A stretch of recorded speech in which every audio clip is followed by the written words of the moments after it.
Good morning and welcome to the Old Timer Show right here on WDKN. Today is Saturday, December the 10th, 2022. My name is Justin Spurlock. I am your host. And the Old Timer Show debuted way back in 1958 with Mr. Warren Medley as host. And for almost 65 years, you've heard some of the best interviews, some of the best stories from some of the finest citizens right here in Dixon County. And we have an excellent show lined up for you today. But before we get to our first guest, let's take a look back at the latest news and upcoming events in Dixon County. Today is the annual White Bluff Christmas Parade. The Electric Christmas Parade will be at 4:30 p.m. today, Saturday, December the 10th. And the Grand Marshal will be Mr. Jimmy Orange, who served as Police Department Sergeant for 35 years. There will also be two other honorary Grand Marshals this year, and that is the Creekwood volleyball team, which brought home the state championship title this year, and also Jack Martin, who is a senior at Creekwood, who's also a local citizen there of White Bluff, and he serves as the state cross-country champion not only for 2022, but also for 2021. So he's a back-to-back winner last year and this year. And so Jimmy Orange, Creekwood volleyball team, and Jack Martin, they will be your honorary Grand Marshals at the parade today, which starts at 4:30 right there in White Bluff. This year's theme will be a gingerbread Christmas. And Mayor Linda Hayes wanted me to also mention that neighbors from Burns are invited, and they will participate in the parade again this year. This is something that they did last year, and it went over so well that they decided to go ahead and do it again. So there will be some of our Burns friends there in the White Bluff Christmas Parade today. The parade begins and ends at William James Middle School. There is no charge to be in the parade, but if you plan on being in it, you need to be there at the school no later than 3:45. Today is also Christmas on the Square in Charlotte. Join us for the City of Charlotte's annual tree lighting on the historic Charlotte Square today, December the 10th, from 5 p.m. to 7:30 p.m. First Federal Bank will be there. They will have Christmas goodies to give away for all the good boys and girls. Cookies and hot chocolate will be served by the Mount Lebanon Methodist Church. Creekwood High School Choir will perform your favorite Christmas songs. Redbird Realty, my company, will be there with letters to Santa, and also giving out some fun goodies to the kids. Willie Spate, who's a good friend of the show, his Mallory and Leach building will be open. Got some cool things going on in there, and you can buy some original local T-shirts from Willie. They're handmade. They're fantastic. It's unique stuff that you will never find anywhere else. Willie makes all the stuff himself. He's also got some really cool canvas prints. So if you're looking for a gift for Christmas for somebody, you're looking for something really local and really Dixon County, and specifically Charlotte, make sure that you come out to Charlotte on the Square. There will be a lot of great vendors out there, and I know Willie will be glad to sell you a shirt or a print or just about anything. Stop by the Mallory and Leach building, and again, I'll be out there, so looking forward to seeing everybody. And I do also want to mention that there will be face painting and balloon fun by Devonna, and if you've ever met Devonna, she is really good at what she does, and the kids just love getting their faces painted and these crazy balloons that she does. It'll be a great time out there in Charlotte. So if you don't have any other plans, we've got a great event happening in Charlotte today, and also a great Christmas parade happening in White Bluff. All right, we're going to go ahead and take our first break right here on the Old Timer Show. We'll be right back. WDKN. And we're back here on WDKN. As many of you know, I took over hosting the Old Timer Show about 1 year ago, and I've had the pleasure of interviewing several interesting people from Dixon County. And in honor of the 1 year anniversary, we are replaying some of the best interviews from this past year. So let's take a look back at an interview that I did with Mr. Randy Sullivan. Mr. Sullivan is a former teacher at Dickson County High School, and he taught there for several years. A lot of people in Dickson County took his classes, and he made a great impact on a lot of people. Unfortunately, Mr. Sullivan retired back in May, but just before he retired, I invited him into the studios here at WDKN, and we talked a little bit about his career and also what it was going to be like when he hit retirement. So let's take a look back at that interview that I did with Mr. Randy Sullivan. So Randy Sullivan is here in the studio with me. Mr. Sullivan is a teacher who has been teaching for quite a while and is getting ready to retire. Mr. Sullivan, how you doing this morning? I'm doing great. You better call me Randy, though. So we usually start this show by talking a little bit about your early days and kind of where you came from. So if you don't mind, will you start us off by telling us a little bit about you, your early days, where you grew up, maybe a little bit about your family? Sure. I grew up here, went to Dickson schools, and my parents were Bill and Losalie Sullivan, and they also, well, my mom grew up in Hickman County, but just barely right in the corner of Dickson and Hickman, and Dad grew up in Dickson County. They were both factory workers. Dad worked at Schrader till it closed. Mom worked at the pants factory, Henry I. Siegel, till it closed. And then Dad actually opened a barbecue joint for a little while after Schrader closed, just until he got old enough for Social Security, I guess, and full retirement. So this is, Dickson County is my home, and I always wanted to come back here and teach. That was always kind of my life's goal, so I've kind of gotten to live my dream. Tell me about where you went to school here in Dickson growing up. Well, of course, it was a lot simpler back then. Mm-hmm. Everybody went to Oakmont, and the old building next to the middle school football field, that was Oakmont. That was 1 through 4. And then everybody went to Dickson Elementary, 5 through 8.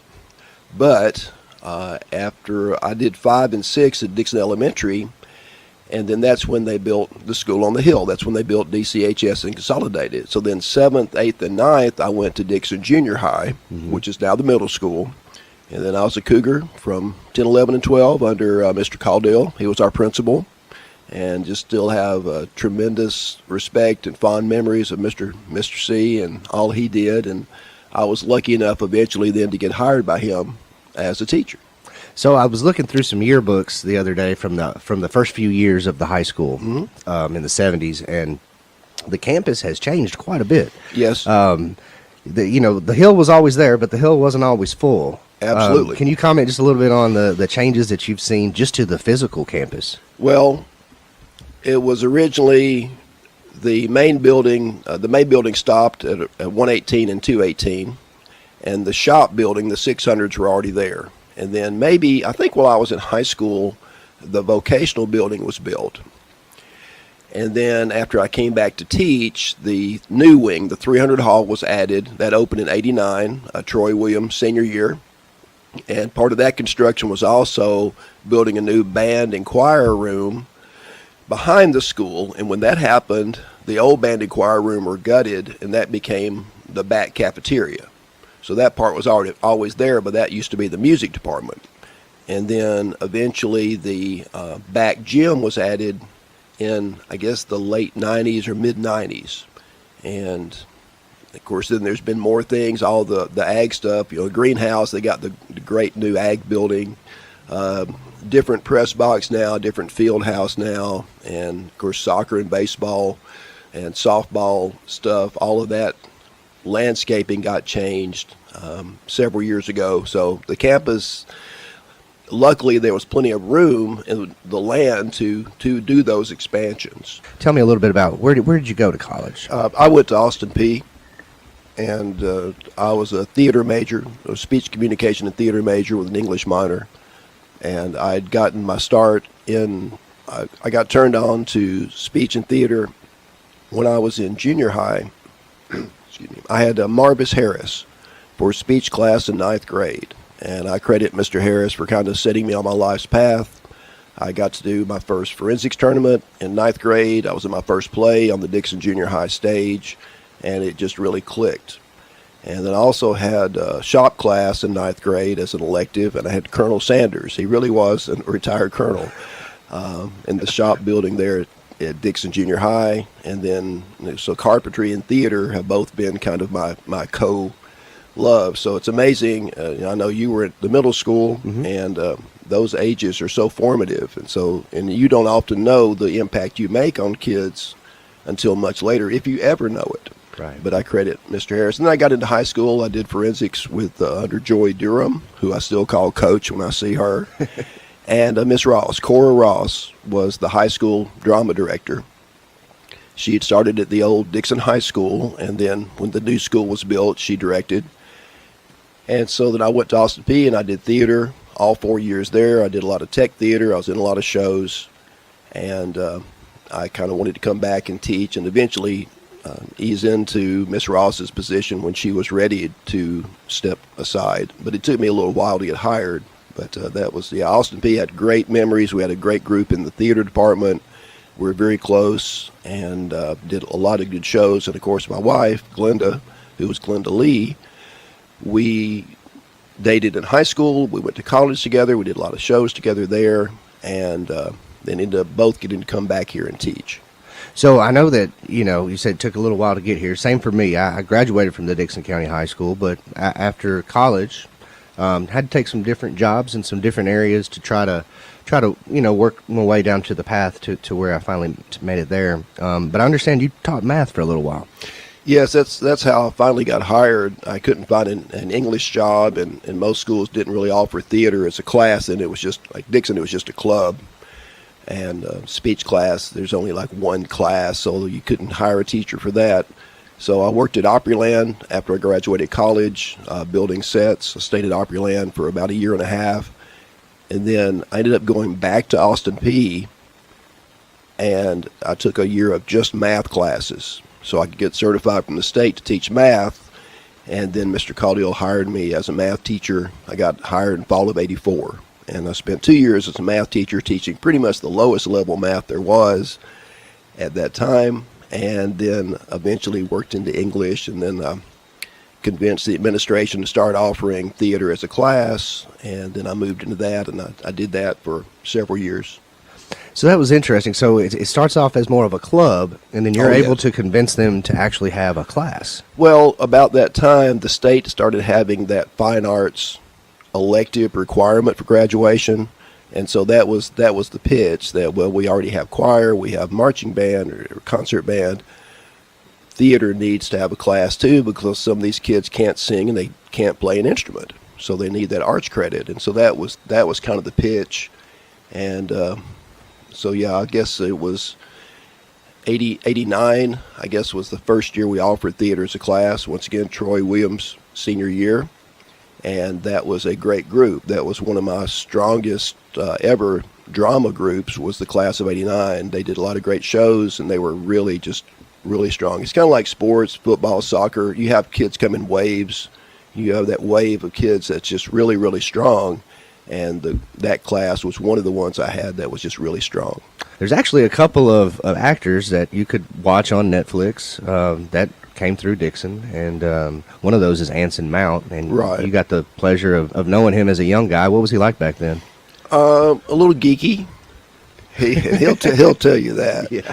That was another strong group. The class of '91 had a really tight-knit group of guys and girls, and they were just really strong. They did forensics, they did drama, and Anson started out like most people, sophomore. He got, I guess, a bit part in a play, and then he worked up. By the time he was a senior, he was getting leads, and then he went to Sewanee, and then I think he went to Columbia in New York for grad school, and then he's been acting ever since. My wife told me that he has some appearances in the new Doctor Strange film that opened maybe just last night. Really? Yes. He was in a kind of a short-lived superhero TV show a few years ago, not too many years ago. And I really can't think of the name of it, but there's like a subgroup of characters, and he plays Black Bolt, who is the leader of this group. And I don't know how much of an impact he has, or how many scenes he has in this film, but he's making a living. Star Trek, it's called Strange New Worlds. I think it's just a streaming show, perhaps. Okay. he was in, I guess, a Star Trek Discovery. A few years ago, he plays Captain Pike, who, if you know the Star Trek universe, you know Captain Pike came before Captain Kirk in the original set of Star Trek shows and things like that. And so really, I guess you would have to say this is a prequel or an alternate universe or something, because Captain Pike kind of died out in the original Star Trek series, early in the series, but they built this around Pike and all his adventures. I bet it's pretty interesting getting to see somebody like that and watch him on TV that you knew way back when. How does that feel? Well, it's really cool, and we try to buy copies of his movies and shows and things, just to have a set of everything that he's been in, or try to. So yeah, and he still keeps in touch. Glenda and he talk a lot, and of course he did get his start doing theater, but really Glenda with the forensics team really did a lot more coaching. This one-on-one coaching. He ended up qualifying for nationals in dramatic interpretation in forensics, so he got to go to nationals and did well there. He didn't win nationals, but that one-on-one training of taking a piece of literature and a 10-minute cutting and really working it and working like every single moment of the scene. So he had really good training from her before he went to undergrad school. And one of the things that you've done is you've been involved with the Cougars football team as far as being an announcer. Yes. And you've done that for right around 20 years, haven't you? Yes. Richard Jones was the announcer when the school opened, and he did that until Creekwood opened. And when Creekwood opened, Janie Jones was the first principal. And so he wanted to be with her on Friday nights. And so he stepped aside from announcing here and went to Creekwood. Ended up announcing over there some for a little while too. And so since I was kind of the speech guy, because I taught speech and I did plays and things like that, I started doing that. And it was quite a learning curve because I didn't grow up playing football. I was a baseball guy. And I didn't know all the stats. And I actually ended up being the stats keeper also, which was a real learning curve because I didn't know how to keep a football scorebook. And so that was quite a bit to do. But yeah, I used to travel to all the away games and everything when I was doing stats. The last few years, that's kind of the coaches take care of the stats keeping, and so I've just been doing the PA, the home games. So yeah, it's been fun. Gotten to be around a different group of kids, and I see them in the hallway. Sometimes I don't even know what they look like because they're a long way away. It's just a name and a number and a helmet. And then on game days they wear their jerseys, and I'm like, oh, okay, I know you. I called your name, so. Well, you've gotten to do that a long time, and what's your like one of the best games or the best atmospheres, best times that you've had doing that? Oh, people always ask that, and I don't have that great a memory, really. Some of the playoff games, of course, were great atmosphere, but the Creekwood game now, I mean, it's like the county fair when we play with food booths set up and huge crowds, and I always enjoyed those games and just getting to see a lot of former students especially we go to Creekwood to play, and just to walk around and see all kinds of people from the north side of the county that I don't necessarily see much, and now they've got kids playing on Creekwood, so that's really exciting. What so you've been teaching for about 40 years, and you're going to give it up here in May, right? Yeah, so 38. This is it. And so what are you going to do with all of your time? People keep asking me that. And I have two answers. One, whatever the heck I want to do. But I really feel like the summer will just feel like a normal summer because we're off in the summer anyway. So a lot of gardening, bush hogging, outdoor stuff. That's what I really like to do. Just as you know, being a teacher, we spend so much time and energy just talking. And people don't realize how mentally exhausting teaching is. Mm-hmm. And man, I just need some recharge time. And I figure when the buses start rolling in August, it'll seem a little weird that I'm not there. And eventually I'll probably look for something else to do. But I'll just take it a little bit at a time right now. I don't have any huge plans. It's not like anybody's recruiting me to come work for them or anything. But so I don't know. I like mowing. I don't know. I thought about a little lawn service, or I don't know. I like carpentry. If people would pay me to build theatrical sets, that would be the dream job, but that's not a thing in Dixon really. I don't really want to drive to Nashville try to get into a shop. Now, a couple of weeks ago, I had a pair come in here to the show to talk about Mr. Robert Spicer and the Buck Dancing State Championship. It was Sarah and Jacob. Jacob's a student over at the high school who is a pretty good buck dancer himself. Oh, absolutely. And Sarah helps run that whole thing, keep it going. And there's going to be a big event in June, which they'll be back to tell us more about that later. But they mentioned on the show while they were here that whenever I have you in the studio to ask you about your buck dancing skills, I hear you're pretty good, and I hear that you learned from the best. Tell us a little bit about this. Well, back when I was a kid, Dad loved going to square dances, and back then, every Saturday night there was a square dance somewhere in Dixon County. It was kind of a rotating thing. Tennessee City, Hillcrest, Mount Zion, the VFW. And so every weekend we did that, and I started off as a little kid just going and hanging out and probably getting in trouble, running around outside with other kids. But eventually I started dancing, and then I was on the Hillcrest Square Dance team when I was like 10 to 12 years old.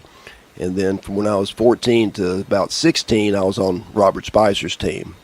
And Mr. Spicer took us all over the country at the station wagon, and we were just crammed full of kids, and he would take us to northern Alabama, to all these different fiddlers conventions throughout the summer. And so I got to dance with him for 2 years, helped with the Old Timers Day, and many times helped set up this. Robert would set up the little stage for Old Timers. I'd help him set it up, and all of us did. So that was quite part of my youth, was dancing. Nowadays it's hard to find square dances. There aren't that many kids who have kept that art form going. There's a few in Dixon, several in Franklin. Mm-hmm. And so I'm glad to keep it going, or try. I don't know that I do much to keep it going, but I still enjoy doing it. And once bluegrass starts, when Coach Holly has his 2-minute warning days, usually when there's a bluegrass day, I'm out in the hallway knocking a little lick. Just can't help it. It's just kind of in the blood. So you can still move pretty good. I don't know about that. I think it's just I aged into it, because teenagers can do all the fancy stuff, and they can roll their ankles and do all the fancy tricks. And then I'm just more of the old time. And I think the reason I've been successful with the Robert Spicer contest is that people say I dance like Robert. But I just do what I do. Well, every picture that I've ever seen of Mr. Spicer, he's dressed the way that you're dressed today, which is in some overalls and a button-up overshirt and a T-shirt underneath it. Yes. That's pretty much how he always looked. And just real quickly, tell the people a little bit about him who may not know who he is, just a little bit of what he was like. Well, he was a hard-working fellow. He drove a bus. He drove bus 8 for years and years and years. And then he just loved dancing. He loved working with young people. He would start kids like anything else, like soccer or anything. If you can get them, 5, 6 years old and start teaching them the basics, by the time they're a teenager, they're really rocking it. And he was very competitive, of course. He liked to have his kids do well. And one thing about Robert, he would pat. He had the double pat, the classic rhythmic double pat, and he would pat, and that kids would get used to his rhythm, and then they could pretty much adapt to any bluegrass situation.